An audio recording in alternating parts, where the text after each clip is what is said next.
بوکھا نے بنایا ہے جی یہ کھرپوچو، جسے آج کھرپوچو کہتے ہیں۔ ایکچولی یہ کھرپوچ 6 ہے، 6 بلتی میں اس میں مکبر کی علامت ہے۔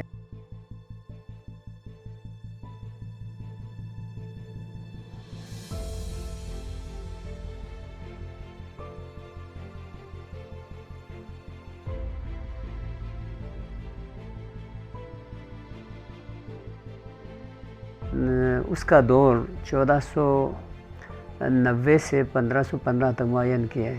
بنایا تو اس نے، آغاز اسی نے کیا، اور اسی کے دور میں شمس الدین عراقی نے وہ مسجد بھی بنوائی وہیں پہ۔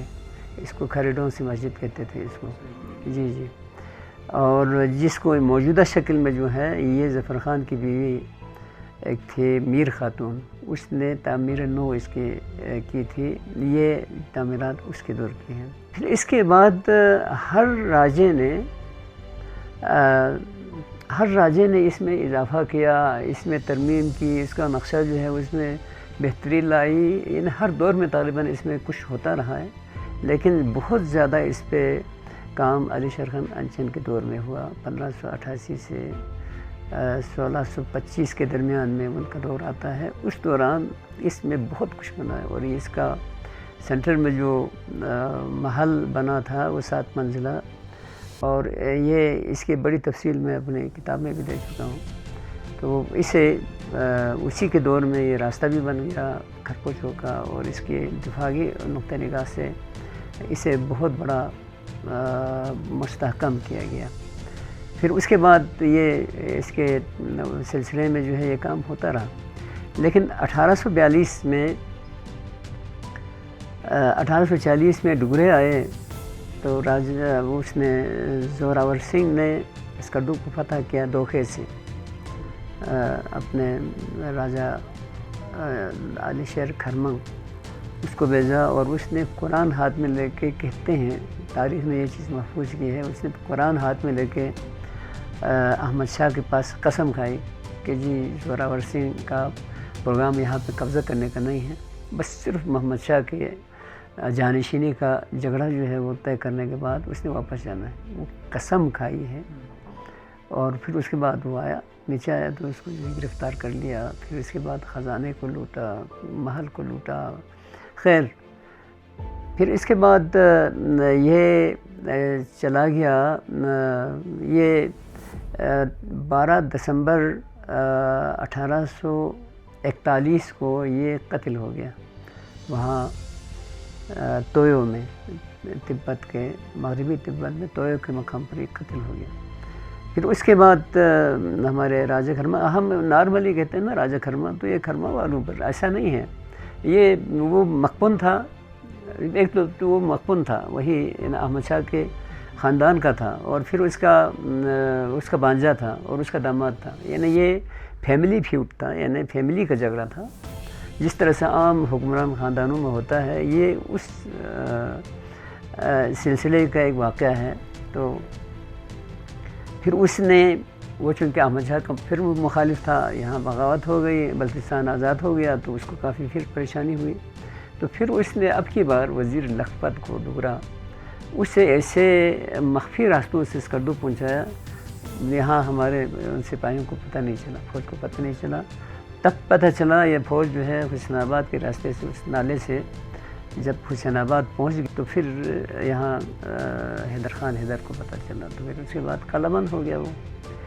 اب کی بار قلمبند ہو گیا تو پھر چونکہ علی شیر ساتھ تھا، تو اس کے ذریعے سے ڈگرو نے اس گیٹ کیپر وزیر کو، وزیر محمد علی چاخٹ پہ کہتے ہیں، اس کو خریدا کہ جی تم جو ہے تعاون کر لو، تمہیں جو ہے مالا مال کر دیں گے۔ واقعاً کر دیا انہوں نے بعد میں۔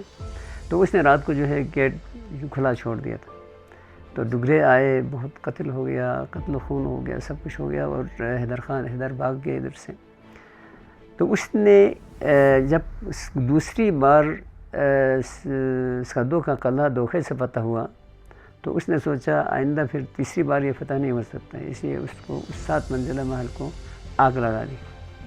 جی یہ 1842، آپ چونکہ کھرپوچو کی تاریخ ہے نا، یہ میں وہی عرض کر رہا ہوں۔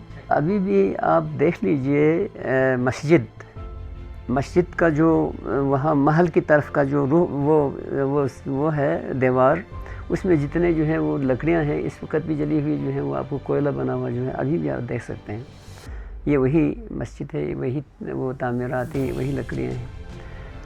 اور جب 1847 میں ایک یہاں پہ ایک انگریز ڈاکٹر صاحب آئے تھے، اس نے سردیاں یہاں پہ گزاری، تو تھامسن تھا غالباً، تو پھر وہ اوپر چلا گیا تو وہ اس کو اتنی حیرت ہو گئی کہ جی یہ ایک آستانہ ہے، مسجد کی شکل کوئی آستانے جیسی تھی.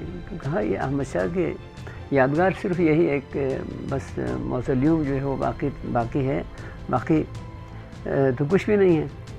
تو شاید اس کو اتنی غلط فہمی ہو گئی کہ جی اس نے سوچا کہ جی تو پھر اصل قلعے کی جو ہیں وہ تعمیرات شاید نیچے جو ہے وہ مندوقر وغیرہ ہے نا اس کے آثار کچھ، تو اس کو غلط فہمی ہو گئی کہ جی شاید اصل قلعہ جو ہے شاید وہ ہوگا. یعنی اتنی بربادی تھی، اوپر کچھ بھی نہیں تھا سوائے اسی مسجد کے.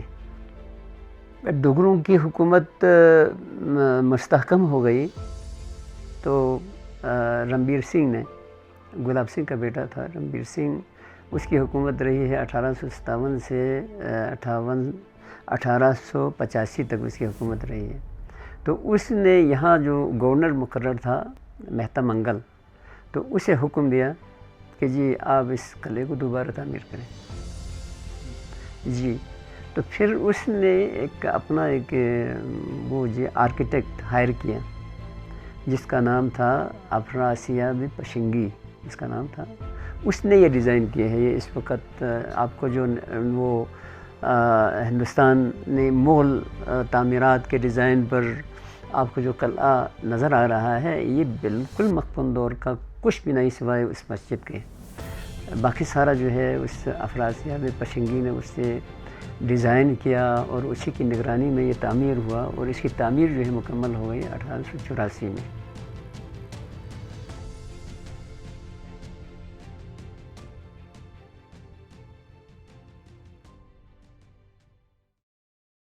یہاں پہ کوئی جن نہیں آیا ہے، یہاں کوئی جو ہے معجزہ نہیں ہوا ہے. یہ اس وقت کے طرز تعمیر میں یہ تھا. جو نہر گنگوپی ہے اس میں بھی تو کتنے بڑے پتھر استعمال کیے ہیں. بادشاہ ہے، آخر بادشاہ کے حکم سے بن رہا ہے تو یہ سارے وسائل اس کے پاس تھے. کسی کو نہیں پتا پانی کہاں سے آتا ہے. جی وہ یہ دریا سے نہیں تھا، وہ پانی چشمے سے تھا. علی شیر خان انشن کی بیگم نے تو یہ راستہ اسی کا بنایا ہوا. گل خاتون چونکہ مغل تھی نا، اور یہ گنگو جو ہے وہ ایک وزیر خاندان کا نام ہے، بہت مشہور ہندوستان کا، بہت بڑا خاندان ہے. یہ اس خاندان کے انجینئر لائے تھے یہاں پہ. آپ سمجھ لیجئے یہ جو اسکردو کے ارد گرد جو پھسیل بنی ہے نا، یہ بھی اسی قلعے کا ہی حصہ ہے.